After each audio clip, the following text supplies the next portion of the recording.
ដូច្នេះទើបខ្ញុំសម្លឹងឃើញថាអ្វីដែលគណៈបកកម្លាំងជាតិចេញមកនេះមកបង្កើតគណៈបកកម្លាំងជាតិនេះអត់មានអ្នកនយោបាយផ្សេងណាក្រៅពីថ្នាក់ដឹកនាំគណៈបកភ្លើងទៀនណាគ្រាន់តែវាអត់បានទាំងអស់ប៉ុន្តែសម្រាប់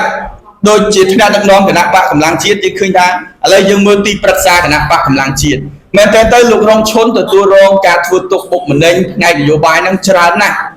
ដែលมันអាចឲ្យលោកមកដឹកនាំគណៈបកប្រជាធិបតេយ្យមួយបានពេញលេញនឹងជាភាពអយុត្តិធម៌សម្រាប់គាត់ទីពីរថ្នាក់ដឹកនាំគណៈបកកម្លាំងជាតិផ្សេងទៀតដោយលោកសុនចន្ទធីត្រូវបាន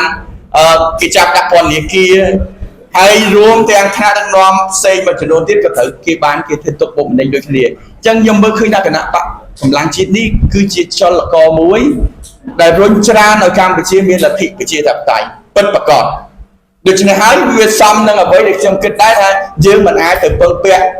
សុំផ្ទះគេនៅរហូតបានទេថ្ងៃណាមួយគេមិនសុខចិត្តគេអាចឲ្យយើងរើអីវ៉ាន់ចេញក៏បានដែរទោះយើងមានលុយបង់ថ្លៃជួលអីគ្រប់គ្រាន់ក៏ដោយប៉ុន្តែក៏មិនមែនថាអញ្ចឹងគេអត់គាត់ដែរយើងអរគុណគេដែលគេផ្ដល់ទីជម្រកឲ្យយើងដើម្បីជ្រកកោនអំឡុងការបោះឆ្នោតជ្រើសតាំងសមាជិកព្រឹទ្ធសភាអសកលនេះរួមនឹងក្រុមប្រឹក្សារាជធានីខេត្តក្រុងស្រុកខណ្ឌនេះប៉ុន្តែអ្វីដែលខ្ញុំសក្តីប្រាថ្នារបស់ខ្ញុំគឺខ្ញុំចង់បានផ្ទះថ្មីហើយខ្ញុំឃើញថាផ្ទះថ្មីកម្លាំងជាតិវាគ្រប់គ្រាន់ហើយដែលខ្ញុំអាចចូលរួមដែលមាន